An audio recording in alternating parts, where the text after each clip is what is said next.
Ya, Pak Fatari dimulai karena udah lewat 2 menit ini, jam 13.12 dimulai aja. Dimulai saja Pak Haji. 39, ya artinya udah 60% SD dan SMP.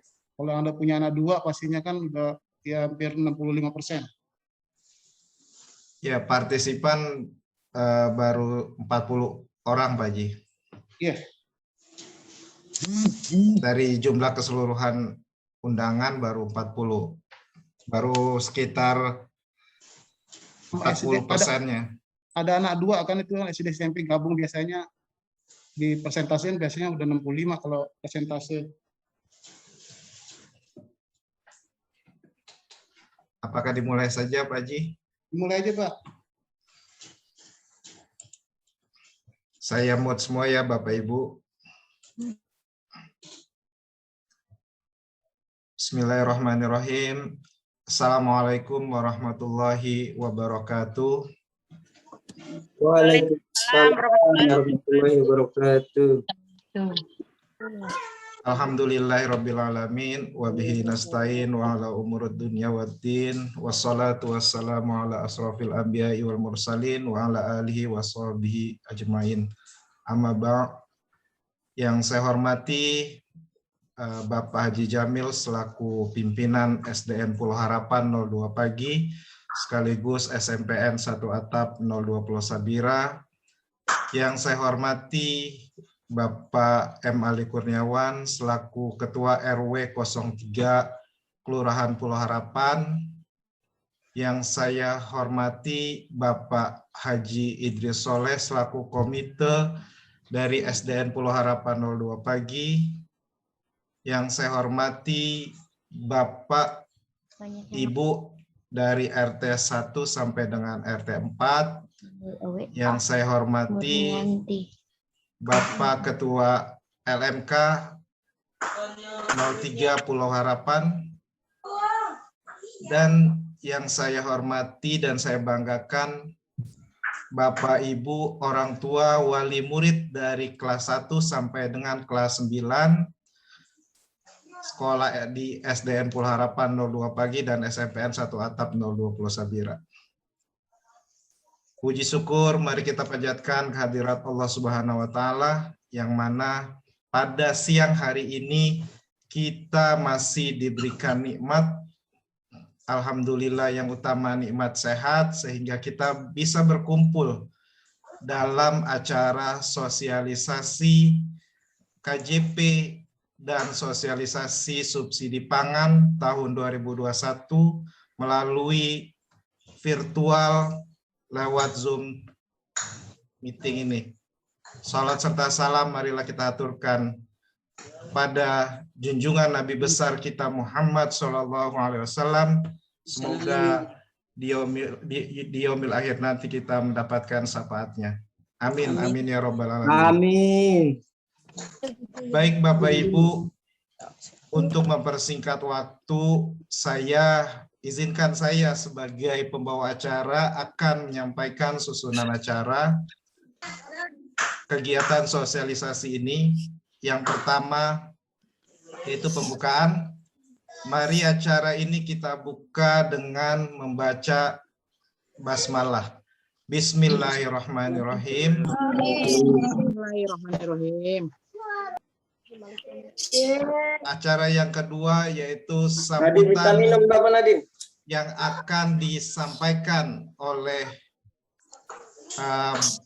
kepala sekolah SDN Pulau Harapan 02 Pagi dan SMPN 1 Atap 02 Pulau Sabira kepada Bapak Haji Jamil Fahmi. Dipersilakan. Baik, terima kasih kepada Bapak Pos yang telah memberikan kepada saya waktu. Ucapkan assalamualaikum warahmatullahi wabarakatuh. Waalaikumsalam warahmatullahi wabarakatuh. Wassalatu wassalamu ala asyrofil anbiya'i wal mursalin wa ala alihi washabihi ajmain. Ba'du. Yang saya hormati Bapak Komite Sekolah, Bapak Haji Yusuf, alhamdulillah Oh, yang dimatiin ya. hadir di tengah-tengah kita walaupun di alam Zoom, di alam maya ini, hadir di tengah-tengah kita. Yang saya hormati Bapak Ketua RW 02 Pulau Sabira, Bapak Emali Kurniawan, sekaligus PLT Dewan ya, dan Kelurahan, Komite LMK. Yang saya hormati Bapak Ibu RT dari RT 1 sampai RT 4, ya, Bapak Agus, ya, Bapak Ibu Irohena, Ibu Timang, dan Bapak Didi. Yang saya hormati Bapak Ibu guru, ya, yang hari ini juga sempat hadir walaupun dalam keadaan kesibukannya dalam ujian ya P3K-nya, tapi tidak menyurutkan pada hari ini hadir ya, hadir. Yang tentunya ya saya hormati Bapak Ibu semua wali murid yang saya banggakan ya, yang tentunya Bapak Ibu wali murid SD dan SMP yang alhamdulillah pada hari ini kita bisa hadir di alam maya ya, karena kita masih kondisi PPKM level 3 sehingga ya saya tidak bisa menghadirkan Bapak Ibu di sekolah yang cukup banyak, makanya saya minta proses pelaksanaannya dalam kondisi kita di alam Zoom. Dan tentunya yang sama-sama kita hormati yang memberikan fasilitas di Zoom ini ya Bapak Patwari selaku host pada hari ini ya. Mudah-mudahan acara ini bisa berjalan dengan lancar ya berkat kerjasama kita semua ya, difasilitasi ya untuk proses pelaksanaannya dalam acara sosialisasi ya KJP Plus dan KJMU. Tentunya kalau KJMU mau perguruan tinggi ya, kalau sini hanya KJP Plus aja saya, begitu juga dengan sosialisasi pangan murah ya untuk siswa-siswi kita nanti ya. Nanti saya hanya di sini menyampaikan mengenai sosialisasi KJP, mekanismenya itu adalah Pak Patwari, mekanisme proses pelaksanaan sampai proses penarikan sampai proses pendataan, verifikasi dan sebagainya nanti Pak Patwari yang akan menyampaikan. Nah untuk sosialisasi pangan murahnya yaitu nanti Pak Mulyadi yang akan menyampaikan ya untuk sosialisasi pangan murahnya.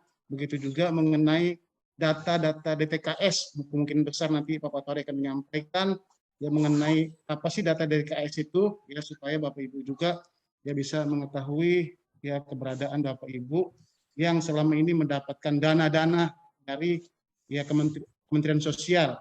Nah, Bapak Ibu yang saya hormati ya di sela-sela saya juga memberikan sambutan ya, sekaligus saya nanti akan menyampaikan paparan mengenai pemberian bansos biaya pendidikan bagi peserta didik melalui KJP Plus. Ya nanti Pak Patwari minta share ya untuk paparan tersebut ya, supaya kita sambil berjalan mengenai prosesnya ya supaya kita juga bisa membagi waktunya, membagi pemaparannya sehingga karena terlalu banyak sehingga kita berbagi supaya ya selesai satu-satu mengenai sosialisasi ini.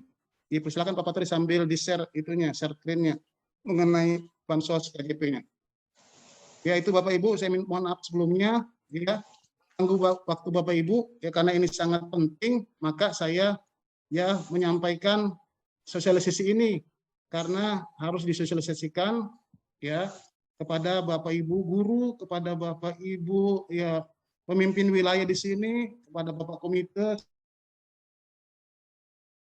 selaku tentunya kepala di masyarakat mengenai masyarakat atau mengenai ya anak didik kita di sekolah itu adalah komite, makanya Bapak Ibu orang tua guru ya orang tua murid ya disampaikan juga di sini karena Bapak Ibu lah yang punya data-data yang bakal diserahkan untuk divalidasi dan diinput oleh petugasnya. Makanya ya saya libatkan semua supaya nanti ada keterkaitan dan tidak ada kendala supaya semuanya lancar-lancar saja dan tidak ada kendala tentunya. Ya ini, walaupun memang setiap tahun kita adakan sosialisasi, namun kali ini biasanya ada sesuatu yang baru, makanya saya sampaikan hal ini. Ya baik, Bapak Ibu semuanya sambil sambil saya sambutan, sambil saya juga kita menyampaikan ya paparan mengenai bantuan KJP Plus. Nah ini ya Bapak Ibu lihat semua dari tayangan di ya di alam Zoom-nya dan di layar monitornya di HP dan di laptopnya. Nah Nah, itu Bapak Ibu bisa baca pemberian bansos biaya pendidikan bagi peserta didik melalui KJP Plus. Ya, lanjut Bapak Tuari.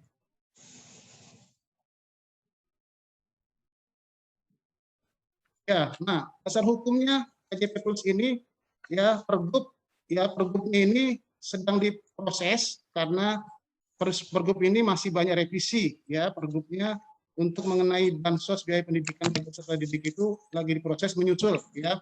Tapi proses pergub nomor 35 mengenai bantuan dan bantuan sosial serta hibah itu ada di Pergub nomor 35 tahun 2021.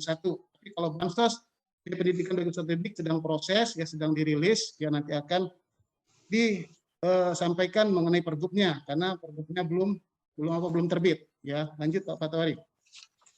Ya. Apa sih ya KJP Plus itu? KJP Plus itu adalah program strategi Pemprov DKI Jakarta untuk memberikan akses kepada warga DKI Jakarta usia sekolah 6 tahun sampai 21, yaitu 6 tahun 21 sampai 21 tahun dari keluarga tidak mampu agar dapat menuntaskan pendidikan wajib belajar 12 tahun atau program peningkatan keahlian yang relevan. Ya, itu. Ya, lanjut. Nah, tujuannya apa sih? Nah, tujuannya ada 7 ya. Ya, ada 7 ini sebenarnya kan ini 6 2 kali. Nah, yang pertama mendukung terselenggaranya wajib belajar 12 tahun ya. Kemudian meningkatkan akses layanan pendidikan secara adil dan merata. Kemudian menjamin kepastian mendapatkan layanan pendidikan. Kemudian yang keempat, meningkatkan kualitas hasil pendidikan. Kelima, meningkatkan kualitas layanan pendidikan. Yang keenam, menumbuhkan motivasi bagi peserta didik untuk berprestasi dan menuntaskan pendidikan pada jenjang pendidikan yang ikut. Ya. Dorong, ya ketujuh ini, ya nyambung ini artinya sambungan. Ya, mendorong ATS, ya agar kembali mendapatkan layanan pendidikan di satu pendidikan formal maupun non formal ya anak tingkat sekolah ini ya. Lanjut. Nah, ini persyaratan bansos biaya pendidikan melalui KJP Plus ya. Secara umum yaitu harus terdaftar sebagai peserta didik di satu pendidikan formal dan non formal ya. Jadi anak didik itu harus terdaftar di sekolah formal maupun non formal ya. Itu secara umumnya harus terdaftar, kemudian terdaftar dalam DTKS ya. Daftar DTKS ini adalah daftar daftar secara keseluruhan yang terdaftar di Kementerian Sosial ya di daerah.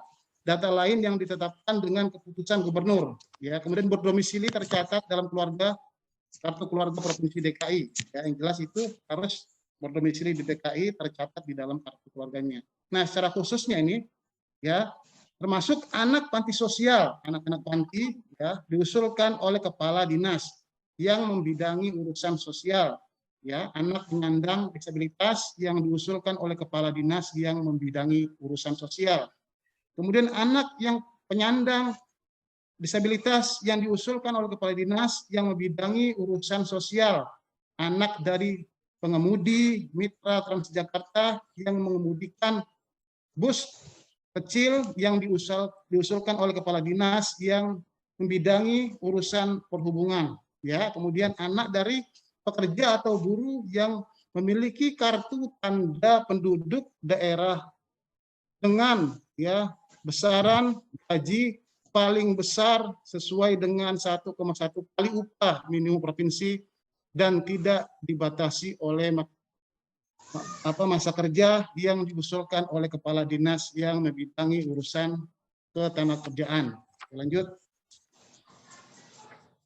Nah, kemudian ini persyaratan ya bansos biaya pendidikan ya. Pendidikan melalui KJP Plus itu secara umum juga terdaftar sebagai peserta didik di satu pendidikan formal non formal, terdaftar di dalam DTKS, berdomisili dan tercatat dalam kartu keluarga Provinsi DKI Jakarta. Secara khusus dikategorikan ATS yang akan mendaftarkan diri ke satu pendidikan atau LKP harus mendapatkan surat rekomendasi dari lurah ya, peserta didik dari PPDB bersama ya.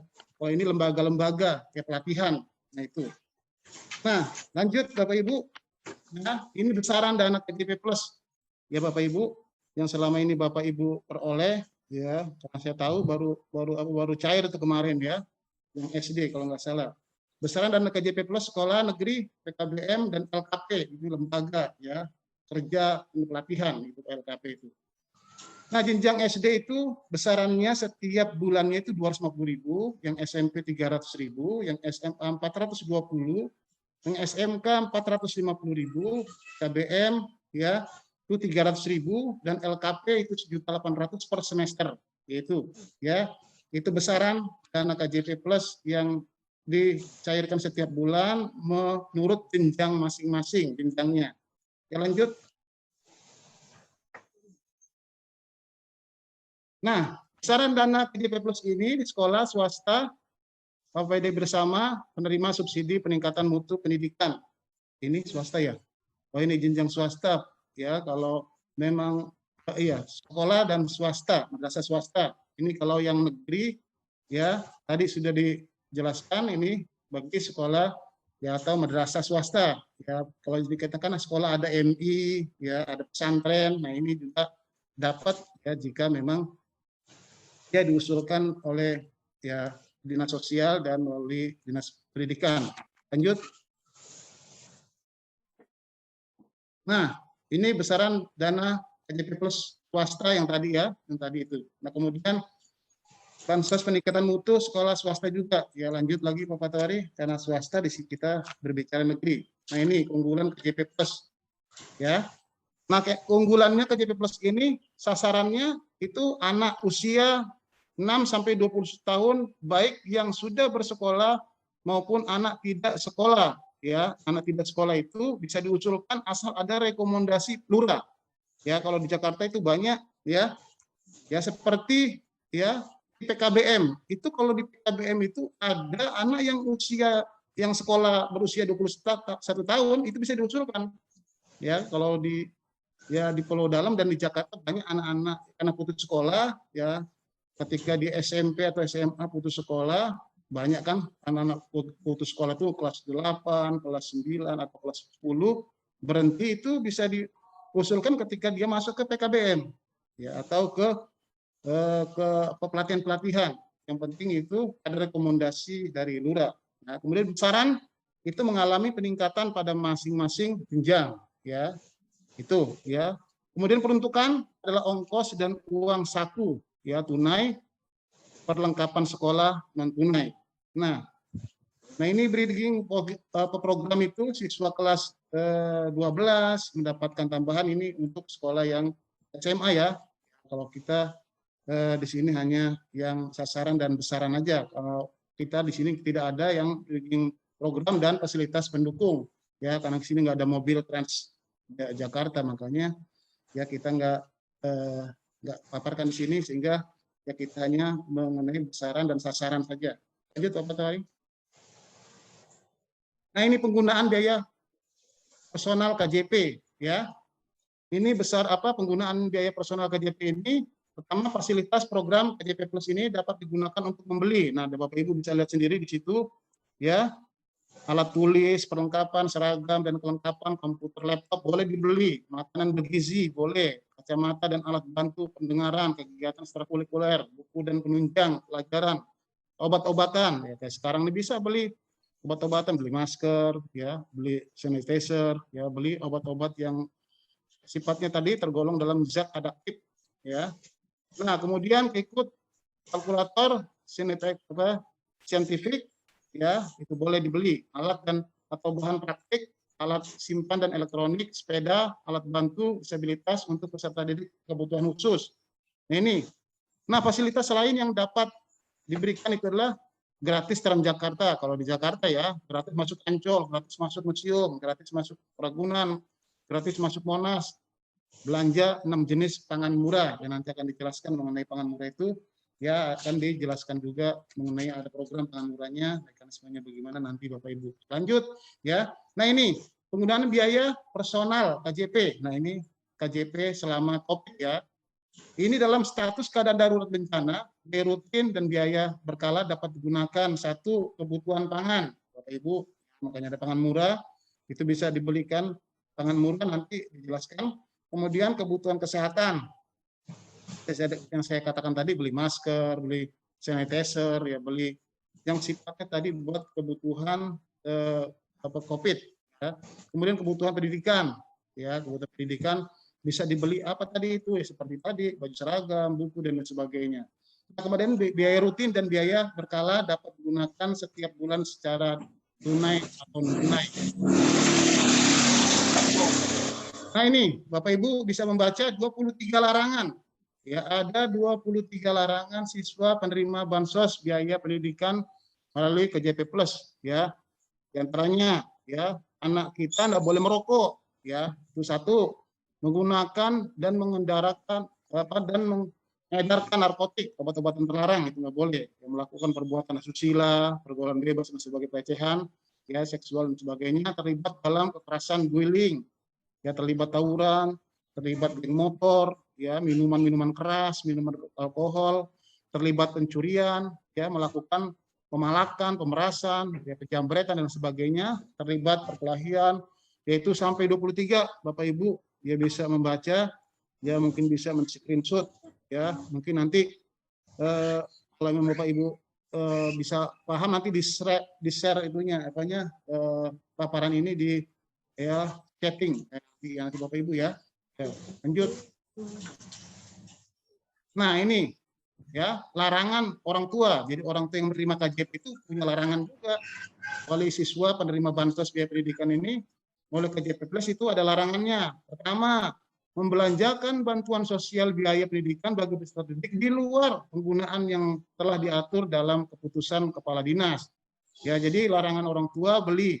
Ya, di situ kan suruh belinya apa? Buku, baju seragam, dibeliin apa? Beliin semen, dibeliin rokok, ya kan? Dibeliin apa yang sifatnya tadi yang tidak terdaftar tadi di penerima KJP, ya. Kemudian mengkoordinir pelaksanaan pencairan, pemindahan buku rekening, ya. Nah, kemudian memasukkan bukti belanja penggunaan bantuan sosial pendidikan bagi peserta didik, ya, mengkoordinir bukti penggunaan bantuan sosial biaya pendidikan bagi peserta didik sebagai pertanggungjawaban. Kemudian menggunakan jasa pihak ketiga, ya, kepada sekolah madrasah untuk melakukan pencairan bantuan sosial biaya pendidikan bagi peserta didik dengan janji memberikan imbalan. Nah, itu menggandakan atau meminjamkan bantuan sosial biaya pendidikan bagi peserta didik atau buku tabungan bantuan sosial pendidikan peserta didik kepada pihak manapun, ya, menggade.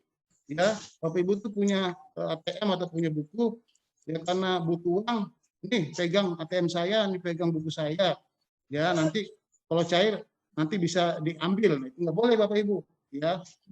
Jadi tetap harus di tangan Bapak Ibu, namanya buku ATM semuanya di tangan Ibu. Kalau ketika emang Bapak Ibu perlu pinjam, bisa boleh pinjam, tapi nanti ketika pelaksanaan tetap Bapak Ibu yang melakukan, ya. Tapi sifatnya buat kepentingan anak didik, ya, beli buku, beli seragam, sepatu dan sebagainya itu diperbolehkan, ya. Itu kemudian menghabiskan bantuan sosial itu, ya, untuk belanja penggunaan yang tidak secara nyata dibutuhkan oleh peserta didik yang bersangkutan, meminjamkan bantuan sosial biaya pendidikan bagi peserta didik kepada pihak manapun, jadi nggak boleh minjamin bantuan sosial ini. Lanjut. Nah, ini larangan sekolah, nih sekolah juga ada larangannya karena sekolah ini bagian daripada memverifikasi data siswa didik yang terdata di DTKS, ya. Jadi sekolah itu hanya menyepadankan data peserta didik. Ketika peserta didik itu masuk di sekolah sini, ya kan, karena dia masuk mempunyai kelas 1 nih, kelas 1 kan baru nih, ya, ketika dia disepadankan di data DTKS itu ada, ya, itu langsung bisa diproses, ya.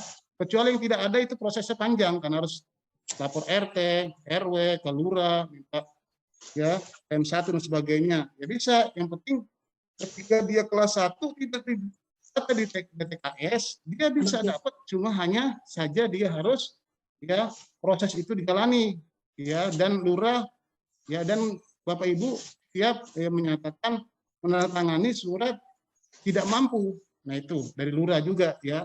Jadi sekolah hanya menyepadankan data yang sudah terkonek di data DTKS Kementerian Sosial. Itu.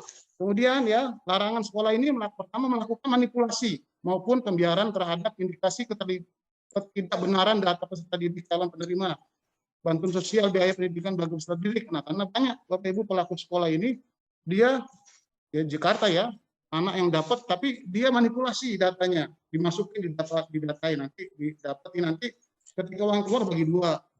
Ya ada melakukan itu ya. Tapi kalau saya nggak mau, ketika tidak ada di sini terdata di data DTKS, ya saya tidak mau memverifikasi karena memang kita punya padanan data DTKS, kecuali Bapak Ibu yang dari RT RW sampai kelurahan itu menyatakan bahwa saya tidak mampu dan menantangani ya surat dari lurah baru bisa diusulkan. Nah, kemudian kedua, memanfaatkan bantuan sosial biaya pendidikan bagi yang diterima peserta didik dengan dalih apapun. Jadi nggak boleh memanfaatkan bantuan ini ya, dalih apapun yang diterima ya sekolah itu, siswa yang sudah diterima tidak boleh dalih apapun, enggak begini alasan ini nggak boleh. Jelas ketika anak itu tidak terdata di DTKS itu tidak boleh dimanipulasi kecuali orang tersebut yang dari proses dari RT ke RW ke lurah sampai dia proses dinyatakan dia adalah warga tidak mampu baru itu. Kemudian yang memotong, mengurangi bantuan sosial pendidikan bagi peserta didik dan atau memungut biaya dari orang tua wali peserta didik berkenan dengan pelaksanaan tugas satuan pendidikan terkait pemberian bantuan sosial biaya pendidikan bagi peserta didik. Nah, jadi sekolah pun ketika dana masuk ke rekening Bapak Ibu ya tidak mungkin ya saya memotong karena memang udah langsung masuk ke rekening masing-masing ya, atau ada namanya ya penekanan ibu harus setor kemari ya sekian ya, itu enggak saya enggak lakukan itu ya, karena memang semua ketika verifikasi data semua itu ketika sudah masuk itu uang itu masuk ke rekening ya, semua digunakan oleh Bapak Ibu sendiri. Jadi makanya saya enggak dari pihak sekolah tidak boleh memotong atau mengurangi bantuan biaya pendidikan ini ya bagi peserta didik, atau lagi memungut dari orang tua ya sengaja nih sini nih ya dipungut itu ya. Nggak boleh ya itu ya, kalau dari sekolah juga ada larangannya ya itu ya. Lanjut. Nah, ini mekanisme ya, saya beralihkan kepada Pak Patwari karena itu mekanisme ya, timeline waktu data calon penerima bansos ini nanti Pak Patwari sampai nanti mekanisme verifikasi kepala dinas ya, dari kepala dinas sampai terus ya cairnya bagaimana prosesnya terus, karena habis ini nih larinya ke KJMU, karena KJMU kita bukannya mahasiswa, makanya saya nggak bahas di sini. Nah, ini mekanisme ya sampai nanti habis ini bahasannya KJMU, lalu proses verifikasi dan waktunya sampai uang itu cair ke bank, nanti Pak Patwari akan menyampaikan. Ya, setelah ini nanti Pak Mulyadi mengenai pangan murahnya ya, Bapak Ibu mungkin udah ngisi link masing-masing, yakin udah dari tangan itu udah ngisi link masing-masing, nggak tahu mekanismenya kapan, yang jelas ya itu pernah disosialisasikan, yang jelas tadi hanya sekedar menguatkan aja proses pangan murah buat anak sekolah ya, bukannya buat PJLP nih ya, buat anak sekolah Bapak Ibu dapat KJP plus ini dapat pangan murahnya bagaimana, nanti Pak Mulyadi yang sampaikan mengenai mekanisme pendataan segala sesuatunya nanti Pak Patwari, begitu juga mengenai data DTKS itu penyepadanan nanti Pak Patwari yang akan menjelaskan ya. Dari saya cukup sekian ya, terima kasih Bapak Ibu semua sudah mendengarkan, yang mudah-mudahan bisa memahami nanti prosedurnya, mekanismenya, teknisnya nanti ya Pak Patwari akan menjelaskan ya, Ibu harus ngumpulin apa, syaratnya Ibu dapat itu apa ya, khususnya bagi siswa baru ya kelas 1 dan kelas 7 ya. Kalau kelas 7 ada yang baru atau ada pindahan nanti prosesnya baru ya. Kalau anak yang sudah dapat dan memang dia kelas 3 atau kelas 2 itu sudah tidak lagi dipintai karena memang dia hanya berlanjut ya, melanjutkan ya. Itu saja yang saya sampaikan. Terima kasih Pak Patwari atas share-nya ya. Terima kasih Bapak Ibu sudah mendengarkan, mudah-mudahan ya bermanfaat. Nanti bisa ada pertanyaan. Saya cukup sekian. Saya rasa saja bila terudaya. Assalamualaikum warahmatullahi wabarakatuh. Waalaikumsalam warahmatullahi wabarakatuh. Terima kasih kepada Bapak Haji Jamil yang telah memaparkan materi sosialisasi KJP tahun 2021.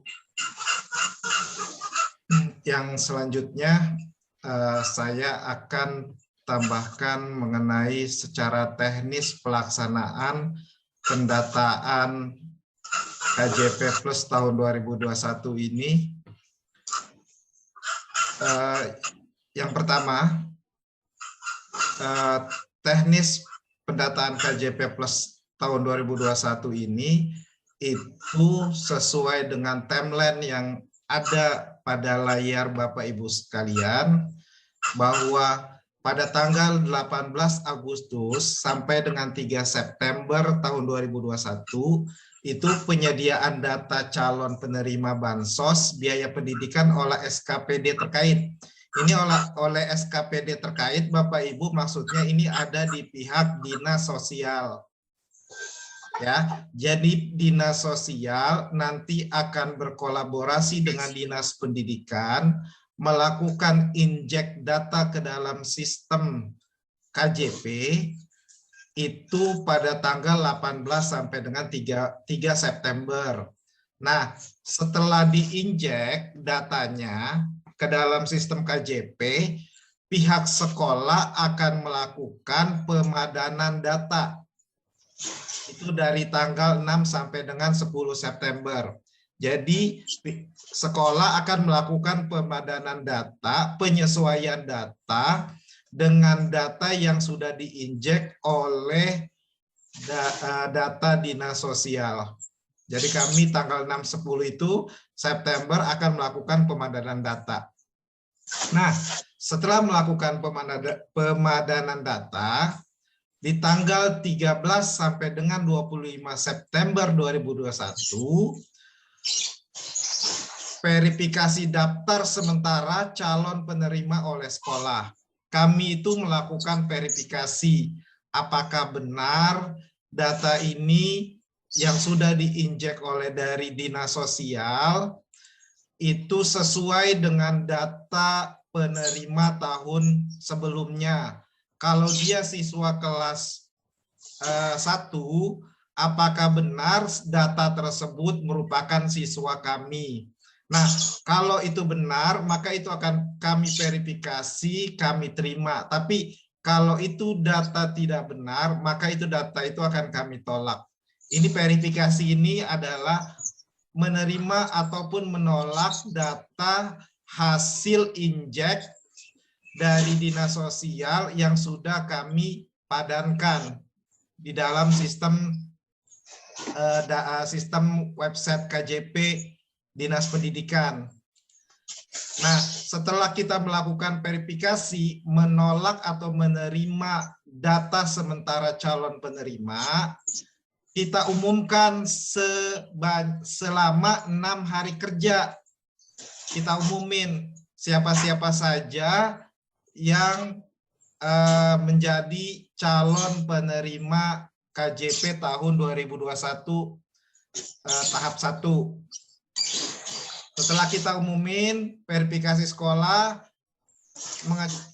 langkah sekolah itu mengecek dan melengkapi identitas siswa dan sekolah, khusus penerima baru dengan melengkapi data wali dan kontak darurat. Jadi dalam proses verifikasi ini Bapak Ibu, kami membutuhkan data-data sebagai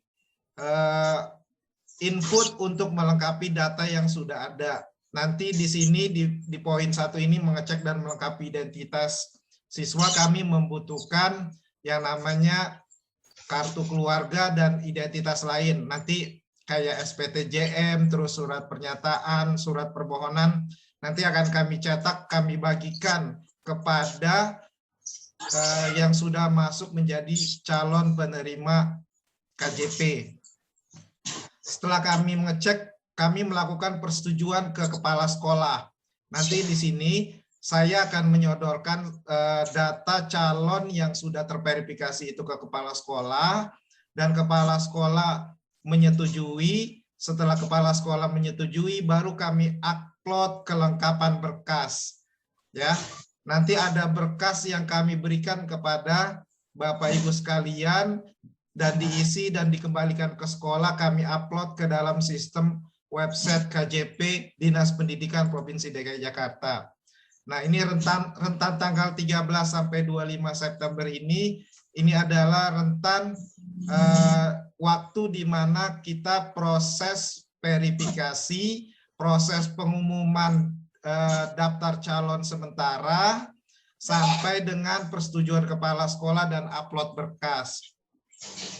Selanjutnya, di tanggal 27 sampai dengan tanggal 30 September itu verifikasi dan persetujuan kepala dinas. Nah, berkas yang sudah disetujui kepala sekolah, terus berkas yang sudah diupload oleh sekolah, itu harus dibuka dulu oleh Dinas Pendidikan untuk dilakukan verifikasi kembali.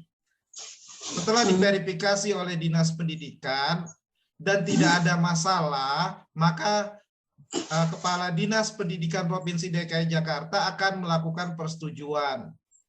Setelah dilakukan persetujuan oleh Kepala Dinas Pendidikan, di tanggal 1 sampai dengan tanggal 13 Oktober 2021, penetapan penerima melalui keputusan gubernur. Jadi di tanggal ini adalah step terakhir, langkah terakhir ketika sudah ditetapkan oleh SK Gubernur tentang data penerima KJP di tahun 2021 tahap 1, maka itulah yang akan mendapatkan KJP. Itu timeline ya. Jadi dari timeline pendataan calon penerima bansos KJP dari tanggal 18 Agustus sampai dengan tanggal 13 Agustus itu langkah-langkahnya. Langkah-langkahnya Bapak Ibu. Jadi secara teknisnya itu yang saya sampaikan untuk mekanisme pendataan KJP di tahun 2021 ini. Nah, terus yang perlu Bapak Ibu ketahui, bagi siswa kelas 6 tahun kemarin, kelas 9 tahun kemarin yang sudah lulus, yang menerima KJP itu harus minta surat keterangan mutasi KJP dari sekolah asal. Misalkan angkatan tahun kemarin kelas 6 sama kelas 9 yang mendapatkan KJP dan masuk ke sekolah yang memang di SMA-nya itu menerima KJP, dia harus minta surat mutasi KJP-nya dari SMP mana ke SMA mana. Nanti pihak SMA-nya yang akan membawa ke P4OP. Begitu ya. Jangan sampai nanti ada pertanyaan bagaimana dengan anak saya yang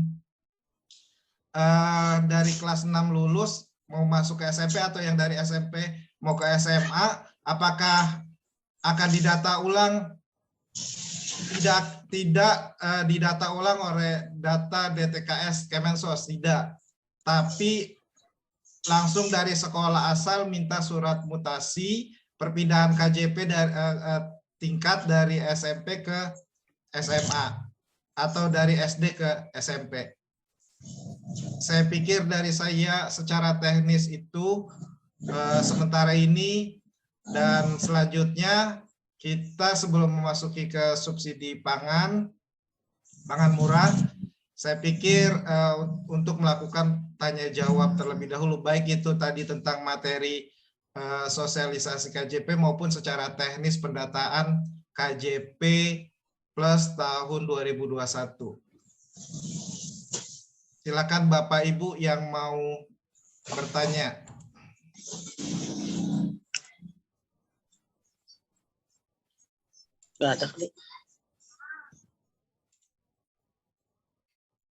Izin Pak, Ya. mohon maaf sebelumnya. Ya, Assalamualaikum warahmatullahi wabarakatuh. Waalaikumsalam warahmatullahi wabarakatuh. Yang saya hormati Bapak Haji Jamil Fahmi sebagai Kepala Sekolah SDN 1 Atap Pulau Sabira. Yang saya hormati Bapak Komite, yang saya hormati para ketua RT dan para seluruh yang ada Zoom pada hari ini. Saya ingin bertanya Pak, tadi sempat Bapak menyampaikan bahwa tadi ada nanti usulan dari pihak RT, RW dan kelurahan Pak. Nah ini yang yang mengganjal nih Pak. Terus apakah kategori yang mana sih Pak yang dapat KJP plus ini? Apa yang sudah menggaji tetap atau memang itu memang yang tidak mampu? Karena di sini saya lihat ada yang dapat KJP yang sudah bergaji tetap tapi di atas UMR, bunyi itu Pak. Nah ini yang perlu kita validasi ulang nih Pak. Apakah ini boleh dimasukkan? Kita masukkan apa tidak gitu Pak? Nanti saya takutnya nanti kita masukkan RT RW lagi yang bermasalah itu Pak. Hanya itu aja Pak pertanyaan saya Pak. Haji mau jawab? Ya, Bapak Tawari. Silakan Bapak Tawari. Ya, baik Pak RW.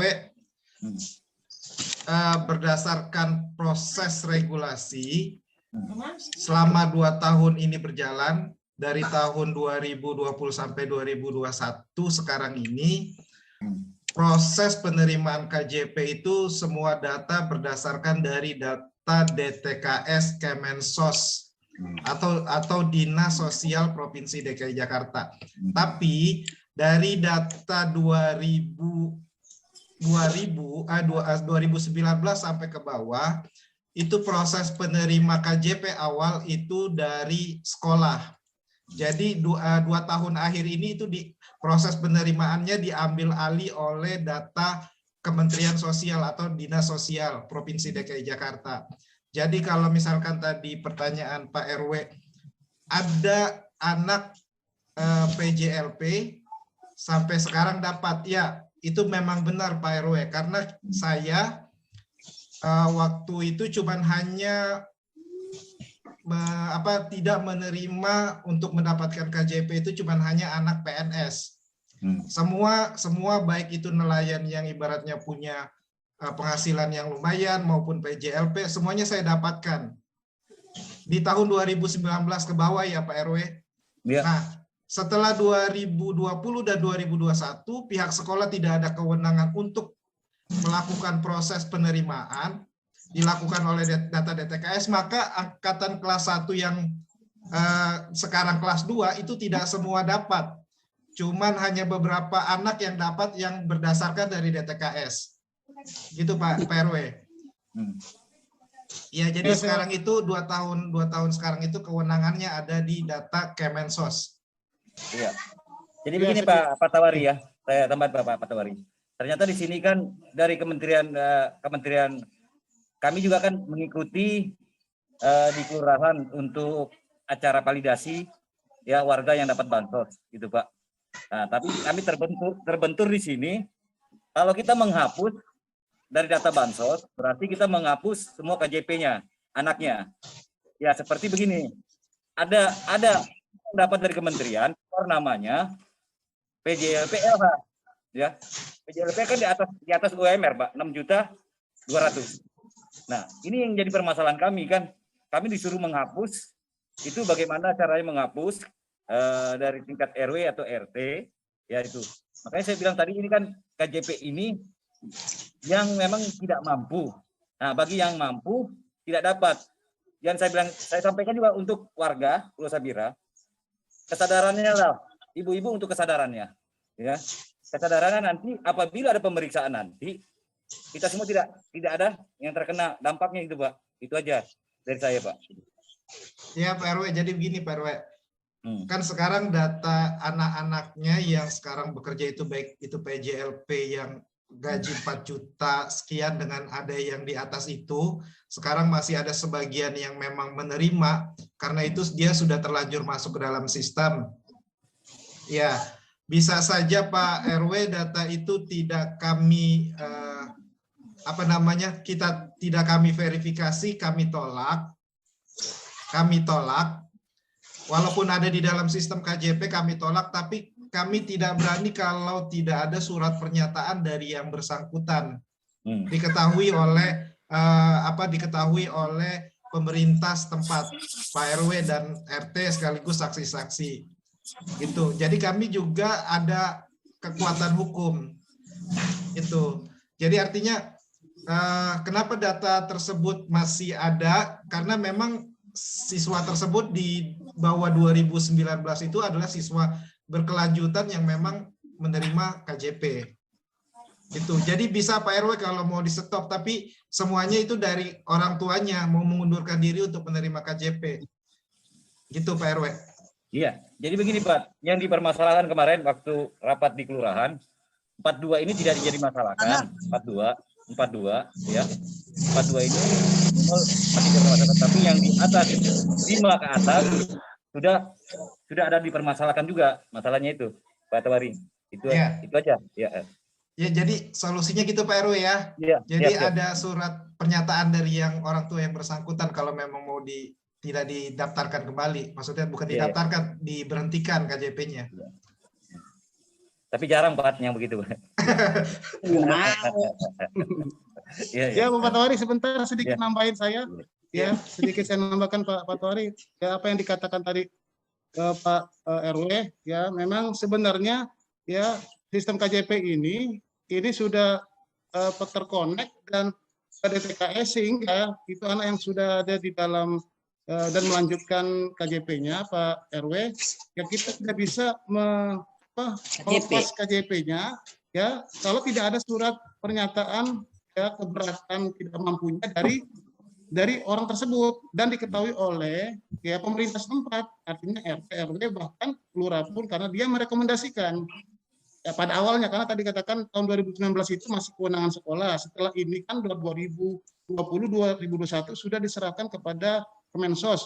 Makanya sekolah hanya menyepadankan. Yang saya katakan tadi itu, kalau emang pun kelas 1 tadi itu yang terdata seperti tahun lalu ya, itu hanya ada namanya anak, ya cuma satu yang terdata di data DKS.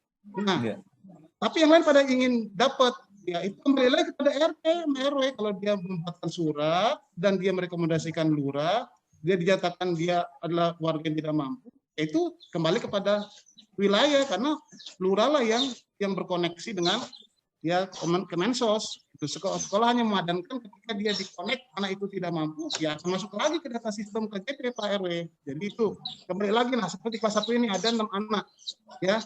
Ketika ada nama anak yang dipadankan nanti itu ada 1 atau 2 anak, nah sisanya itu dapat KJP, itu kembali lagi kepada RW, ya RT, karena yang membuatkan surat itu RT, RW dan lurah, dan sehingga dia masuk datanya di Kemensos, begitu, ya Pak RW. Ya artinya kembali lagi kepada ya hati nurani masing-masing, ya ketika memang dia sudah mampu ya berserah diri dan dia bagaimana dia tidak menerima, itu kembali lagi supaya kita punya kekuatan hukum, ya supaya ada kekuatan ketika kita seorang itu sudah enggak siap lagi menerima bantuan itu, gitu, menandatangani, gitu, Pak RW, ya. Terima kasih Pak Tawari. Ada lagi Bapak Ibu yang ingin bertanya? Ya, di mute Pak Haji, Pak Komite di mute. Ya, Pak Haji di mute Pak Haji.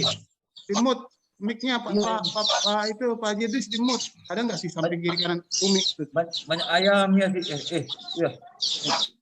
Oh, Pak Haji Idris mau ngomong nggak bisa. Mau ngomong lagi bicara tapi di mute. Ya, nggak tahu. Di mute Pak Haji Idris di mute itu masih. Udin beli ayamnya ya? Burung. Tuh, itu Mujika di mute, Mujika itu suara ayam di situ berisik. Berisik. Ya, ada Pak Mulyadi. Ya, siap. Oke, Pak Mulyadi, makasih. Ya, di mute. Ya, silakan Pak Komite. Assalamualaikum warahmatullahi wabarakatuh. Waalaikumsalam warahmatullahi wabarakatuh. Alhamdulillah, wasyukurillah. Assalatu wassalamu ala Rasulillah. Yang saya hormati Bapak Kepala Sekolah, saya hormati Ketua RW, juga Pak Tawari sebagai kooperator dan narasumber, kepada Pak RT dari 1 sampai 4, Ibu-ibu wali murid yang saya hormati. Ya, saya alhamdulillah, saya sih berdoa menyangkut dengan tadi pertanyaan Pak RW, saya juga terdampak masalah itu. Yang 42 kalau nggak dipermasalahkan mungkin bisa dapat. Ya, jadi masalah kalau memang data itu seumpamanya dimanipulasi, kan sekolah kan sudah ada tadi ancamannya, tidak boleh memanipulasi. Begitu juga boleh saja Pak RW juga memberikan rekomendasi. Ada yang bisa dilanjutkan ke kelurahan waktu minta Yang begini, yang saya mau tanyakan Pak Haji, Pak Operator, Pak Narasumber, kan ini bansosnya, kalau tidak umpamanya bukan bansos, kisaran berapa kira-kira dia harus terima itu ya. Kalau memang KJP plus ini plusnya berapa? Kalau ibaratkan yang gaji pokok ada pokoknya, yang plusnya berapa, yang pokoknya berapa itu. Jadi apakah bansosnya aja yang bisa digugurkan atau memang kembali kepada KJP dulu yang tanpa bansos, apakah bisa begitu? Jadi yang masalah seperti saya sendiri ya, saya sih berdoa supaya semuanya bisa dapat semuanya anak-anak didik di Sabira ini. Yang saya rasakan saya tidak pernah mendapatkan bansos karena ada anak saya yang dapat gaji UMR 42 satu tiga-tiganya dapat, yang satu melebihi dari 42, yang 2.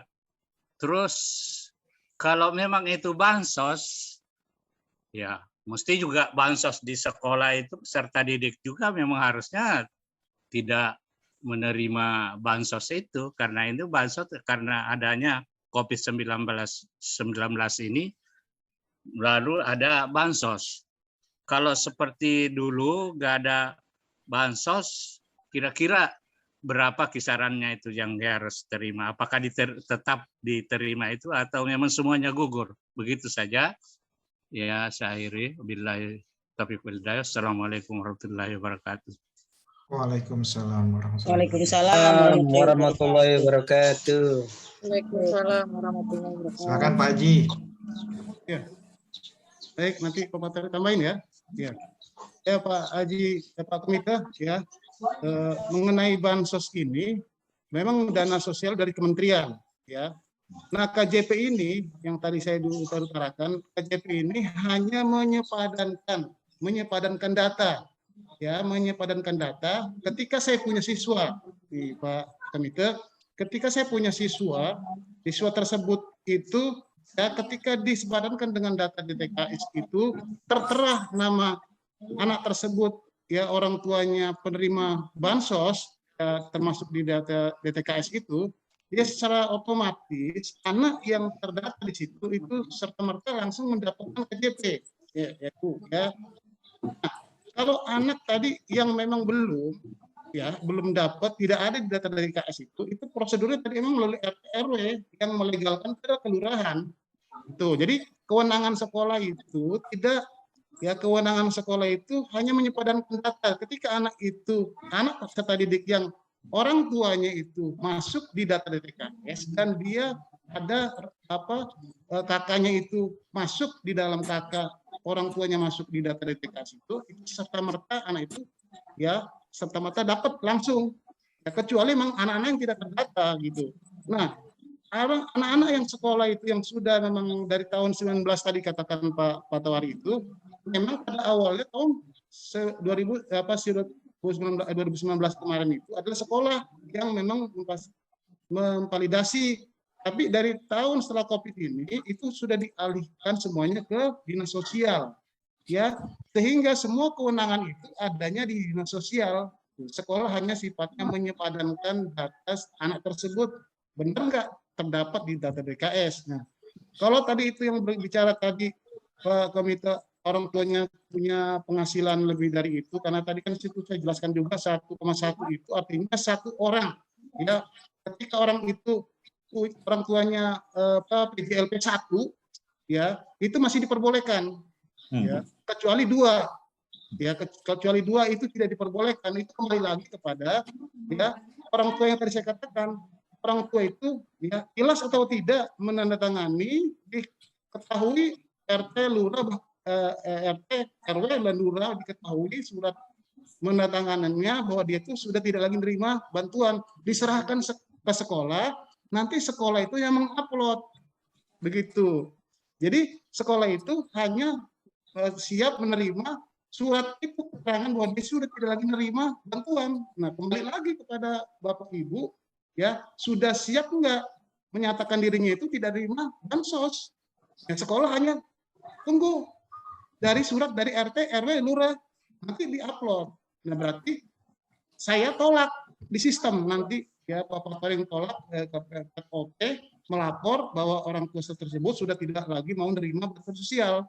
Itu jadi kalau kewenangan sekolah tidak ada lagi kewenangan sejak tahun 2020 untuk masalah data siswa, Pak Haji, hanya menyepadankan gitu Pak Haji. Ya, jadi hanya menyepadankan, tidak ada kewenangan. Yang punya kewenangan adalah Dinas Sosial, makanya data DTKS itu ya data terpadu kesejahteraan sosial. Nah, itu dia dikuasai oleh Dinas Sosial yang punya kewenangan. Jadi sekolah tidak punya kewenangan sejak tahun 2020 sampai sekarang. Itu. Jadi begitu Pak Haji. Mungkin ada tambahkan oleh Pak Tarik, silakan. Ya, saya tambahkan sedikit. Bapak, Ibu, Pak Haji, saya hanya mengasih gambaran begini, bahwa anak-anak kita itu 2 menerima bantuan. Yang pertama yaitu PIP dan KJP. Nah, semuanya ini dua-duanya merupakan bantuan sosial. Halo? Bapak, halo dengar? Halo?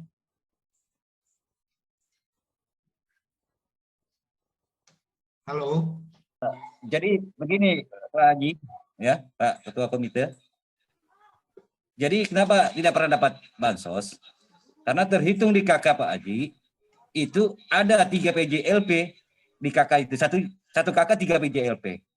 Jadi lewat muskel kelurahan, yang jadi 5 ke atas dan LH, dan yang punya 1 KK 2 atau 3 tidak didapatkan bansos.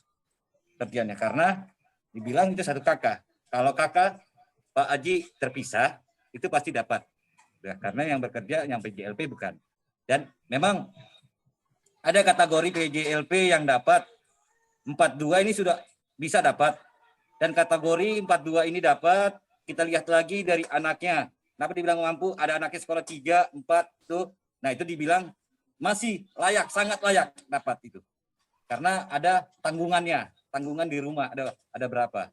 Jadi memang lewat muskel, memang benar kata Pak Haji Jamil, sekarang ini keluar dari Dinas Sosial. Dinas Sosial tiba-tiba kita dipanggil muskel RT RW ya, untuk memvalidasi benar gak warganya ini tidak mampu, benar agak tidak mampu benar. Cuman dilemanya kami para RT dan RW ya, kalau kita validasi, kita buang, memang KJP pasti KJP anak ini dibuang juga, sudah tidak dapat. Nah, ini. Nah, jadi memang sekarang aturannya lebih ketat sedikit Pak Haji ya. Lebih ketat, Dinsos mengajak kita untuk muskel. Fungsinya muskel itu untuk validasi, untuk menanyakan masing-masing semua RT dapat apa tidak. Tapi yang saya sayangkan, timbul lagi KJP baru, Pak. Nama-nama KJP yang sudah gaji tetap di atas 6 juta. Timbul lagi nih anak. Makanya Dinas Sosial juga tidak bisa menghapus secara langsung, Pak. Itu. Jadi itu saja Pak Haji Idris yang dari saya tambahkan. Kenapa tidak dapat bansos? Karena itu di KK itu ada 2 sampai 3 PJLP-nya. Ya. Ya Pak, itu saja Pak.